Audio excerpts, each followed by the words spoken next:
So we have a big inauguration coming up of Yes. Donald J. Trump, the 47th President of the United States, on the 20th. Yeah, we're going to be kicking off the year with a lot of excitement and things going on, right? Yeah. So thanks to Donald Trump's political career in the media, we all know about his wives, Ivana and Marla Maples and Melania, which is his current wife. And then we know about his children, Don Jr. and Ivanka and Eric, who he had with Ivana, and then Tiffany with his second wife, and then Barron with his current wife. But today I want to focus on Donald Trump, the real estate developer and business mogul, not the president, the Republican figurehead, the celebrity, grandpa, dad, or husband. Okay. The businessman with real estate. Correct. Okay. So Donald Trump was born in Queens, New York in 1946. His dad, Fred Trump, was already in real estate after him and his grandmother, Elizabeth, opened E. Trump & Son in 1927. So E. Trump & Son actually built and managed single-family homes in Queens, barracks, and garden apartments for U.S. Navy personnel near shipyards on the East Coast, and over 27,000 apartments in New York City. Wow. Yeah. So E. Trump & Son eventually became Trump Management. And then after graduating in 1968 from the University of Pennsylvania with a bachelor's in economics, Donald started working for his dad. Okay. And when he started working for his dad, he did like grunt low-level jobs. He didn't come in like as president of the company or vice president of the company. Worked his way up through. Yeah, and so actually a local real estate tie, or semi-local to us, one of Donald's first real estate projects was an apartment complex in Cincinnati called Swifton Village, which is in the Bond Hill area, which Fred bought at auction for $5.7 million in 1962. Wow. And then they sold it for a profit in 1972. Wow. Yeah, and when Donald was here on one of his campaign things, he actually mentioned that he had the apartment complex in Cincinnati. It's amazing that you can remember that after so many years in the business. Right. But I think you always remember like your first Sure. transaction. For sure. So anyway, Donald became president of Trump Management in 1971 and renamed the business to the Trump Organization in 1973, where he created more of a brand instead of just a real estate firm. The business stopped focusing on individual housing units and more on large-scale Manhattan projects. And then in 1976, Trump began one of his first real estate projects in Manhattan, which was a renovation of the Commodore Hotel and the facade of Grand Central Terminal. Then in 1983, Trump's most notorious property, the Trump Tower, located at 725 Fifth Avenue in Manhattan, opened. Yep, I remember that. So it is a 58-story mixed-use skyscraper. So mixed use means that it's residential and business. Right. And but the top floor is actually numbered 68. Did you know this? Because Donald said that the lobby was as tall as 10 stories.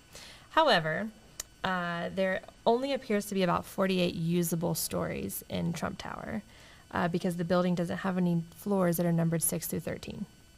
And so Trump Tower is also where he came down like the golden escalator in Right. 2015 when he said he was going to run for president before. So it's pretty famous. Iconic. now. Yeah, iconic. Then in 1984, the Trump Organization bought the West Side Rail Yards and named them Trump Place, creating 16 high-rise luxury residential buildings. Okay. The same year, in 1984, they also ventured into Atlantic City with Trump Plaza, Trump Marina, and the Trump Taj Mahal, which Trump Plaza was imploded a couple years ago, I think 2021. And then the Trump Taj Mahal is actually a casino, Hard Rock Casino now Okay. in Atlantic City. Yeah, so then in 1985, the Trump Organization purchased Mar-a-Lago Estate, which we could do an entire podcast about Mar-a-Lago and its history, which is located in Palm Beach, Florida, and then used it as a private residence until 1995, when it became the Mar-a-Lago Club. Okay. What do you think the initiation fee is for Mar-a-Lago Club? So To the go into it, The yes. initiation fee to be a member. Probably $50,000. $200,000. So it was $200,000 around 1995.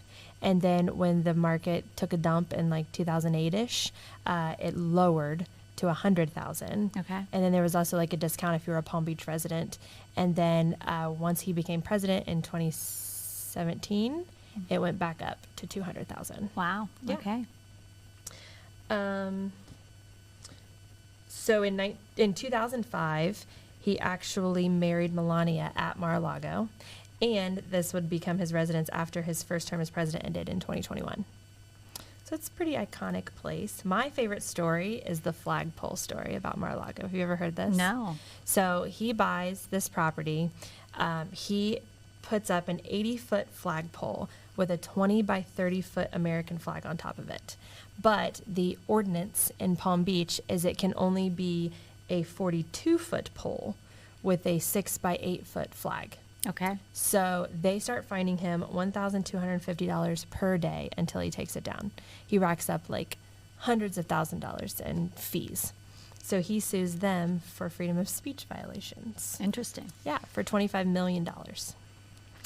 And then, so they had to go to like a court-ordered mediation. And then he said, okay, I will drop my suit if you waive all your fines, which they did.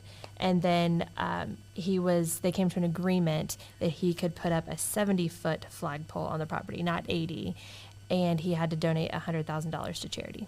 Well, that's good. Yeah. Okay. And so back to being a member, if you were a member of Mar-a-Lago, you would also pay $14,000 in dues per year, in addition to your $200,000 initiation fee. And then if you want to stay there, it's about $2,000 per night.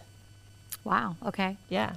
Is there like the 14,000? Does that get you anything? Like I just think use that's of the just- space? Yeah, and- like upkeep of the. Because you're still place. paying for meals and stuff. Like you don't get to eat for free, right? Right. It's just like you can say that you're a member, I guess. I know Yeah. somebody who's stayed there. Okay. Interesting. Yeah. So in 1988, the Trump organization purchased the Plaza Hotel. They spent millions of dollars restoring it back to what it looked like originally and then sold it again in 1992. Over the next several years, the Trump organization would buy Seven Springs Mansion in Westchester, New York, and the Trump Building, which is at 40 Wall Street in New York, right across from the stock market. Yeah. So then in 1997, the Trump International Hotel and Tower would open on Central Park West in New York City. And to this day, it is still one of the top hotels in the world, being named the only Forbes AAA 5-diamond hotel with a 5-star diamond restaurant in New York City. Wow. So Yeah. it's definitely a place to go see if you want a top notch. Right. Right. Yeah. So then in 1999, the Trump organization opened its first golf property, Trump International Golf Club in West Palm Beach, which today they have 19 private, public, and resort properties worldwide, including Scotland, Ireland, Dubai, Oman, Indonesia, and then in stateside in New York, Florida, New Jersey, North Carolina, Pennsylvania, and D.C. Have you Very ever been cool. to one of them? No. So I actually stayed at Trump Doral or Doral, I don't know how to say it, earlier this year, and the property was absolutely beautiful. It has like 5 golf courses on it. I believe when he bought it, it was in foreclosure, and there's like kind of a thing like it's haunted Oh. by Mr. and Mrs. Doral that used to like run that entire area. Okay. But they do not own one of the golf courses that are on the property. Interesting. Yeah. How did somebody get ownership of one of the It's golf like the courses? most prestigious one. Wow. And it wasn't in the foreclosure, so they didn't get it when they bought it. Somebody didn't do their title search to include the property. Right. Wow. Yeah. But That's I crazy. definitely recommend staying there just for like the luxuriousness of it. And they have a restaurant there that is BJT, which I think is after Barron Trump, and it's his initials. Oh, okay. Yeah, and there's another restaurant at one of the other properties that I've eaten at that's DJT. So For Donald Trump. Okay. Yeah. I feel like you would definitely have high expectations that the level of service, quality of food, all of that's it was going to be, amazing. yeah. Yeah, it was very good. And then you overlooked the golf course. And there was actually, it wasn't PGA, it was a different golf organization was setting up because they were having like a big televised event there when we were there. So it was still pretty cool. That's neat. Yeah. So back to skyscrapers. In 2001, Trump World Tower opened in New York City, becoming the tallest residential tower in New York City at the time. And then also in 2001, Donald Trump's family business came full circle with Don Jr., his oldest son, joining the Trump organization, where he currently is the executive vice president of development and acquisitions. Nice. Yeah. So apparently, the Trump organization owned the land under the Empire State Building, but not the building. Did you know this? Then in 2002, they sold the land, and for the first time in over 50 years, the land and the lease of the building were merged together. Right. I think that's super cool. Yeah. Because you always think that, like, oh, the building is built on land that you own. Like this has absolutely nothing to do with Donald Trump, but I'm watching Landman right now. Yeah. And they lease The land and the underneath the the land. mineral rights. Yeah. Yes. Isn't that crazy? So you find that a lot in downtown environments, that the structure on top of the land is what's being leased or sold or rented, but not the land itself. It's so that your city downtown can maintain its integrity over time. But usually it's a 99-year lease if most people are doing it. Why do they do 99-year leases? Just because it's your lifetime is the expectation of it. Oh, okay. So, Okay. So back to, also in 2002, they also began restoration of the Delmonica Hotel on Park Avenue and converted it to a super luxury condominium residences, which to this day is one of the most coveted residential properties in New York City. I've heard of that one. Yeah. I didn't know how many properties he actually has in Oh. New York Yeah. alone. Which surprises you that there was such, through the course of everything that's happened, that he ended up really not wanting to be a part of New York. He was very much an integral part of New York. Yeah. And the revitalization, bringing business there, really raising the standards of it, to really feel like he was, everybody turned their back on him during that negative period and everything. But who knows, with everything that's going on, maybe he'll get to reclaim his status back in New York too. Yeah, we'll see. So then in 2007, Eric Trump, which is Donald's youngest son with Ivana, joined the Trump Organization, where he is currently the executive vice president. Yep. And I think Don Jr. has kind of taken more of a political role, and Eric's kind of running the whole Trump Organization brand. Although Eric really did come out with the last, especially with his convention wife. and everything, that there was a lot going on. I don't know that he's out of the political side of it. I think he's more in it now, but Yeah. it'll be interesting to see, and also the role of Ivanka, because I'm curious to see if she comes back into the play or Jared she stays. Kushner, Yeah. So then in 2008, Trump International Hotel officially opened in Viva Las Vegas, Nevada. It is a 64-story tower that does not have a casino.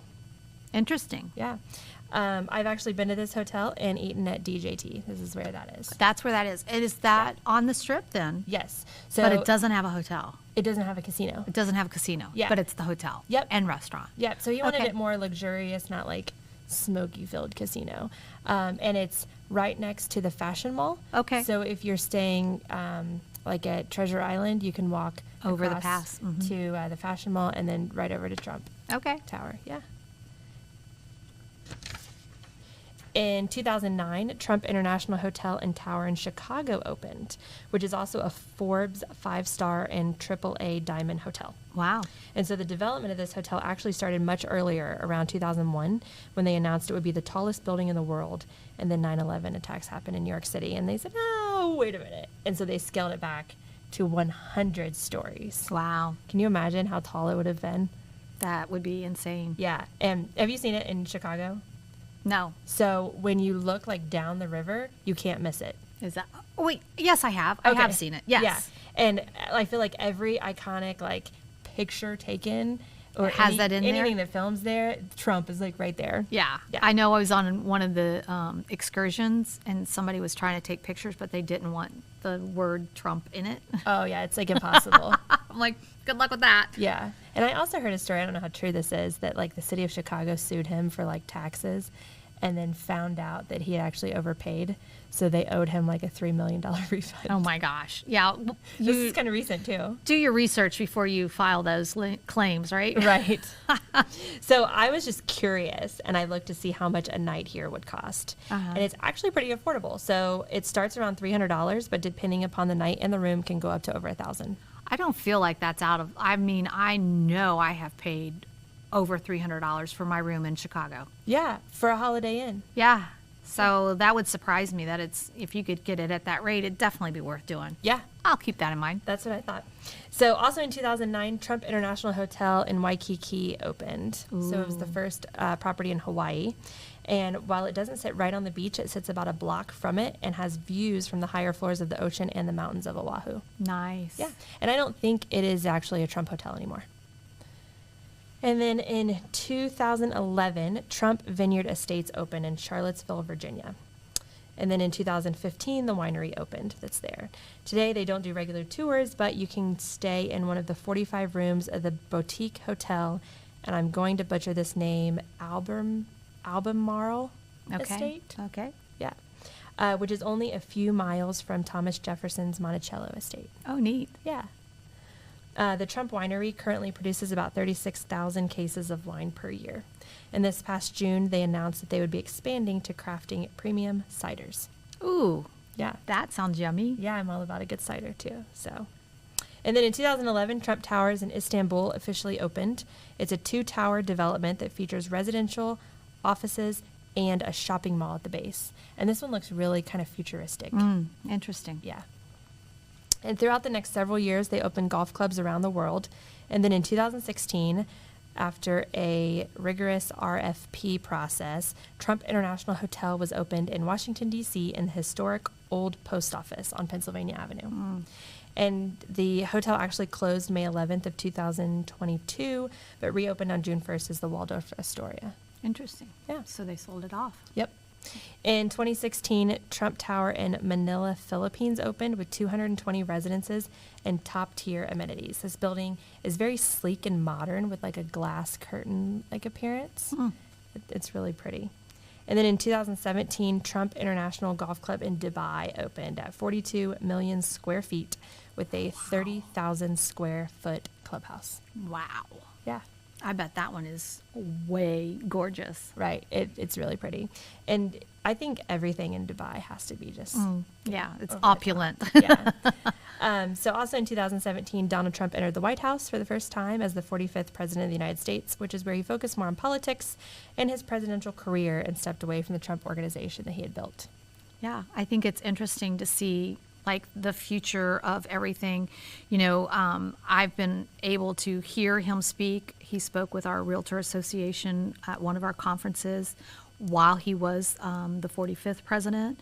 I thought it was extraordinary for me, first of all, politics aside, however you take it, because I have known of him from the business aspect. So I remember some of those years of markers of things that happened. I remember those things happening. You didn't mention anything about his celebrity because you said you were focusing on the real estate side of it. Yeah. But to know somebody from that perspective and then hear them speak, he was totally non-scripted.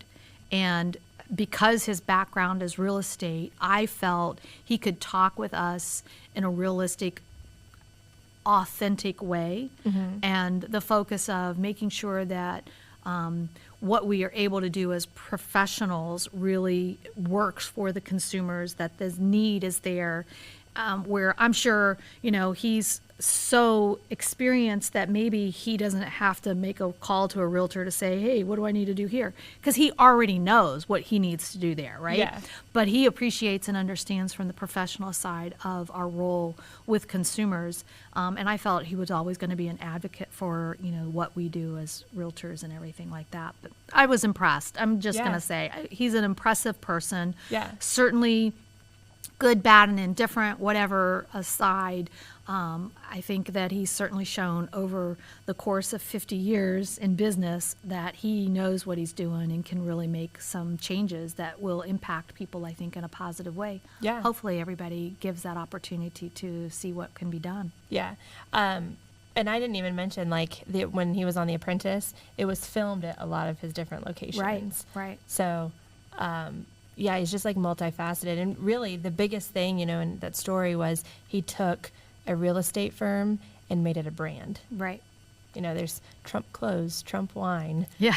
He wrote his first book, The Art of the Deal, Yeah. I think is what it's called, Yeah. in the 80s. Right. So, and I think it's still relevant today. And it is still a book that many people in leadership will reference, that that's the book you want to look at and read and know that, this is something that's on your reading list. Funny thing is, I think they just used a shot of him being at the opening of the Notre Dame in France, and somebody was thrilled with what he was, and it's even your enemies can't deny your fragrance. Yeah. So he has a new fragrance that's out, I guess. Oh, that's so funny. I thought that was good. Yeah. Well, we wish the Trump administration luck in their upcoming 47th presidency. Yes. Obviously, we have skin in the game with J.D. Vance from our area being involved as well. I hope that, it brings the country together, the unity that can come out of having somebody who's focused and not playing the politics of things. I think it's a benefit that this is his second term, so he's experienced and knows what he needs to do. I think that's why he's going to come in with a head start, prepared, ready. We see all the cabinet names that are coming out. I think it'll be inspiring to see and watch what happens. And who knows, in 4 years we'll give you an update and say, hey, was this the right decision? And hopefully everybody is at least feeling relief from all of the pinches and things that we've talked about. Economically, people were feeling the pinch, and prices have gone up, and economics was working against us. And so maybe there's some hope there that that's going to get better. Yeah. Awesome. Well, thanks for that tidbit history on Donald Trump. Yeah.